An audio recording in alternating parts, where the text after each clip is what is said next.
Hello, and welcome to a Jesus Followers 30-Year Journey to Judaism podcast, an audio adaptation of the memoir of similar name. I am your host and the author, J.S. Clark.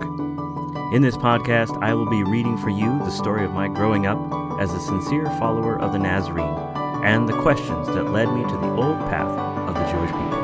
With the help of the Almighty, on with the show.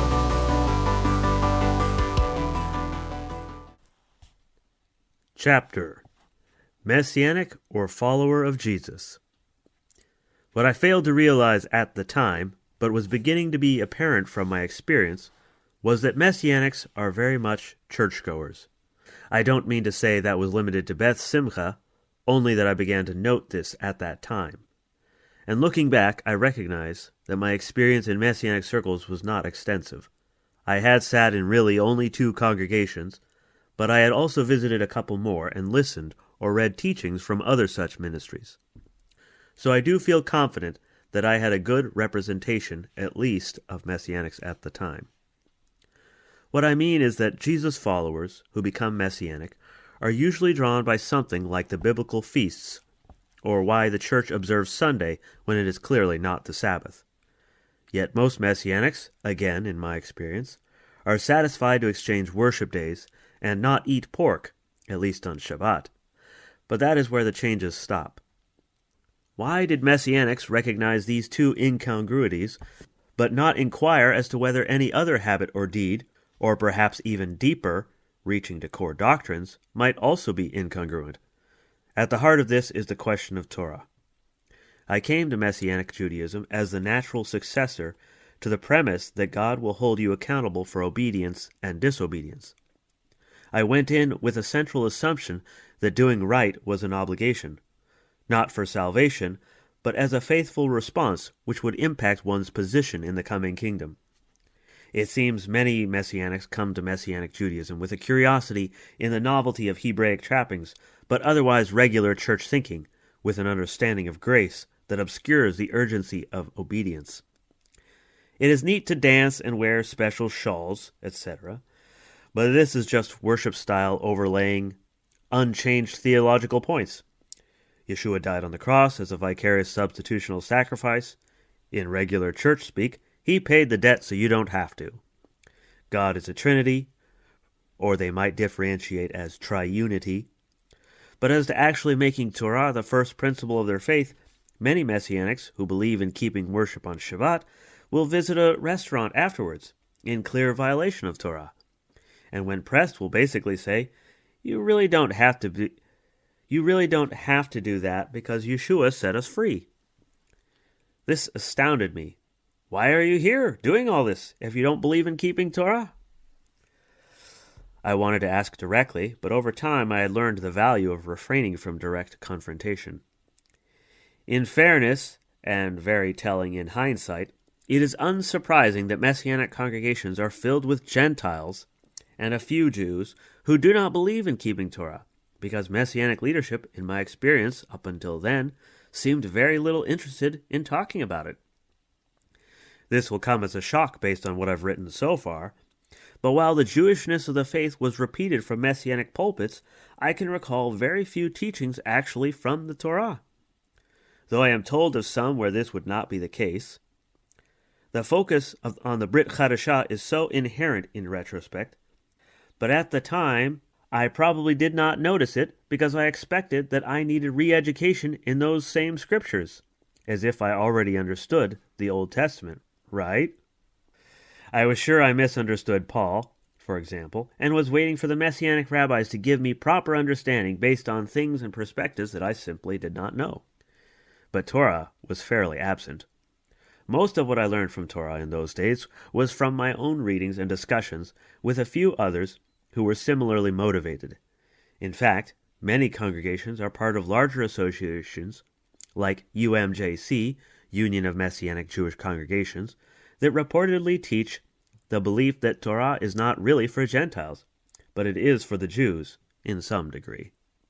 I am certainly friendlier to that view now, but at the time, I was staring at verses like Shemot, Exodus 12:49, Vayikra, Leviticus 24:22, Bamidbar, Numbers 15:16 through 29, which all say similarly that there shall be one Torah for native-born Israeli and sojourner.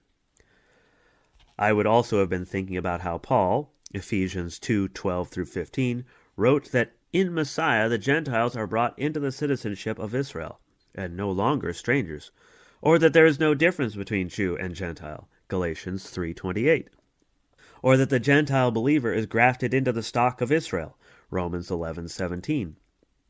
For that matter, why is the Gentile as such a concern at all? Hebrews 8:8, quoting Yirmiyahu, Jeremiah 31:31, says the new covenant is with Israel and Yehuda. Gentiles are not mentioned. The only way Gentiles have a share in this covenant is from being joined to Israel. How then could Messianic congregations be putting a division between Jew and Gentile? Later, I will demonstrate that this practice may not be hypocritical, errant, or artificial as it seemed at the time. But the takeaway from this discussion is that the teaching of Torah was not a core objective in any Messianic congregation I had been to. The main objective seems to have been putting the Jewish back in the Brit Chadashah. The upside of the downtime. The good thing about not learning boatloads of new truth from the pulpit was that it left me hungry to study on my own. My case for Torah was beginning to be expanded into the first draft of backwards, but I was also learning to work through practical considerations of halakha. That is a Hebrew word for the way we walk. It is a term meaning how we apply Torah locally and what customs we keep, etc. In the case of Beth Simcha, the leadership was pushing for more involvement. They wanted people to be coming more often, praying more intentionally, and most provocatively, they wanted commitment to the congregation and the leadership. This was beginning to feel a little like Kehillat. Yet there was a substantive difference in that the leadership was less centralized, seemingly more accountable, and the membership more deeply rooted by long-standing attendees. At the same time, I was dating or courting, depending on who asks, my wife-to-be, Alyssa. So I was also becoming more a fixture in her parents' home, where she lived. Her parents were thoroughly spiritual. Originally, I associated them with Beth Simcha, but their personal tradition was not decidedly Messianic, but more of Messianic on top of Spirit-led charismatic. Their leaning toward individual spiritual experience with God left them even more wary than me about the changes at Beth Simcha, which forced me to think more carefully about authority and community. As I typed in my childhood experiences some pages back, I noticed that much of my growing up was marked by a sense of being unattached. It is obvious that I was seeking a community, but in my youth, I thought I was seeking the Word and God above everything. From that mindset, community was doing whatever God said and looking around to see who was keeping up.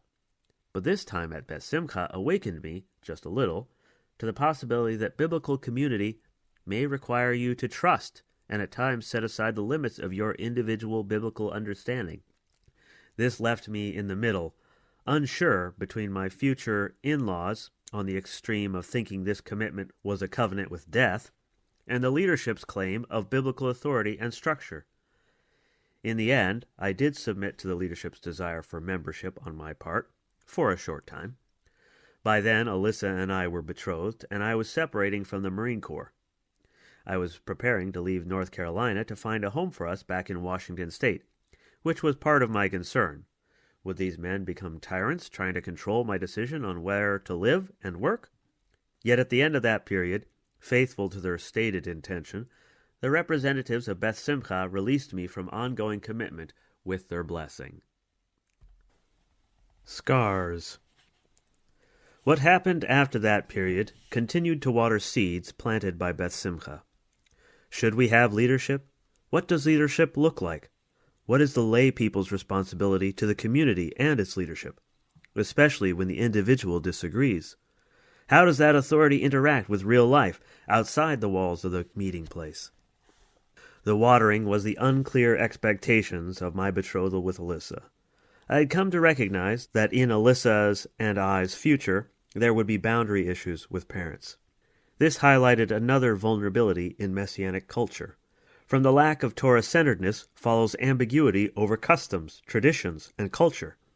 See, in a traditional Jewish setting, people in Alyssa and I's situation would have a recognized rabbinic authority structure to go to for advice and problem resolution, and parties would generally accept the resolution, at least on the practical level, with more or less grumbling. Kvetching, I think, is the term. I am not idealizing that Jewish circles are free of drama, but rather they have accepted customs about how to deal with those problems. Messianics lack that depth of culture. They taste it on Shabbat, but the rest of the time it is distant. If leadership attempts to insert itself in an authoritative way, Messianics feel the inappropriate response is to leave the Shabbat gatherings and find somewhere else that does not interfere with their personal lives. The Orthodox Jews literally live together, so just leaving is not so simple. There is incentive and expectation to work it out and to abide by the common authority. Alyssa and I lacked that, and so our year of betrothal was filled with heartache, frustration, and the burning down of the plans we had mutually made together. People on both sides suggested getting an annulment. But Hashem preserved us, in part by reminding that in the Torah to end a betrothal is considered a divorce. We made it through our personal purgatory, with many scars, roots of distrust, and anger, but Hashem did bring us through. And based on what I am reading at the moment, Garden of Peace by Rabbi Shalom Arush, all this was actually Hashem's purpose. Not that he wanted all the heartache, but that these frustrations, which objectively had a high probability of shipwrecking our relationship, were all overcome, demonstrating for one thing that our relationship was decided in heaven. And Arush teaches those frustrations were exactly what Alyssa and I, mainly I, needed to correct problems in our souls. And I don't argue otherwise. Hashem used that time to expose a deep well of anger and lack of faith. I thank God for those terrible months and everything that followed. My marriage. And that is not a bad thing. Many rabbis will tell you that even Torah study should take a back seat to building your marital life. That is not to say that you can neglect Torah and build Beit Shalom, peace of the home. But in many ways, Torah study, knowledge, moves aside for doing Torah in the home. We were in Ohio now. There seems to be some interesting cosmic bond between that state and North Carolina. They are both oppressively humid until you get acclimated. They are also smitten by the 11th plague of Moshe, swarms of mosquitoes which got lost on its way to Egypt. And when an Ohioan goes to the beach, it is a beach in North Carolina. Lesser-informed Ohioans stray to Myrtle Beach in South Carolina, but this is probably because it bears striking similarities to being on the north side of the state line. Alyssa and I spent those years on the normalizing activities of establishing healthy and healing relations with our extended family and trying to build a household income, etc. We had taken over Alyssa's father's, that is stepfather's, retired dairy farm, and unfortunately, farming had never been on my radar, and life had not given me the needed skill set. There had been a dream that I had shared with my longtime friend Chris before I joined the Corps, wherein we would start a naturalistic clinic to help people recover from chronic poor health and retrain them for life. I would do massage therapy and fitness training. Chris would do chiropractics and herbal therapies. Part of that dream did include a clinic garden that had the potential to expand into a community-serving farm, but that dream had been with Chris in Washington, or at least Oregon, and the farming would have been ancillary to the main focus. As far as farming as a central occupation, in my youthful hopes, I specifically wanted not to be a farmer. So, Alyssa and I ended up trying something we both had experience and interest in, running our own restaurant, the Happy Turtle Soup Tureen. That was enlightening. For example, at one point we had to put on our specials sign, "We don't serve turtle any more than the China dragon serves dragon." Besides mascot confusion, we had the challenge that foods that seemed a normal part of a healthy diet, like avocados, were regarded as Martian produce in Adams County, as was the idea that food made from scratch would be better for you and also more costly than McDonald's. But we had a large number of faithful customers who, 7 years after the turtle's closing, still identify us from that marker. Alas, A home needs to make money, so I went to work for Walmart. And then, using the GI Bill, decided to go through the police academy, because not only would they pay for my schooling, they would give me a living allowance that would allow us to clear our remaining business debt. And lastly, the inner warrior was feeling rusty. And while I would never, God forbid, rejoin the military, a police department would exercise the same muscles in a more valid local way, and pay better than Walmart. Plus, it would give me free nationwide concealed carry. Ka-ching! But in 2012, our second son was born. Thanks for listening to today's episode. If you liked what you heard, please like, share, and subscribe. If you didn't like it, no one likes a tattletale, and it's my first podcast that I didn't record in my car on a phone, so go easy on me. If you really liked it and want to show support, feel free to visit J.S. Clark on Patreon. Or you can buy or recommend one of my books, including Finding Home, A Jesus Follower's 30-Year Journey to Judaism, available on Lulu, Amazon, and Smashwords. If you have questions or comments, reach me at jsclarkpresents@gmail.com. If it fits, I'll plug it into the show. I'm also to be found on X at jsclark5768 or Threads at jsclarkpresents. Lastly, more info and occasional updates at jsclarkwordcraftsman.net. All the best.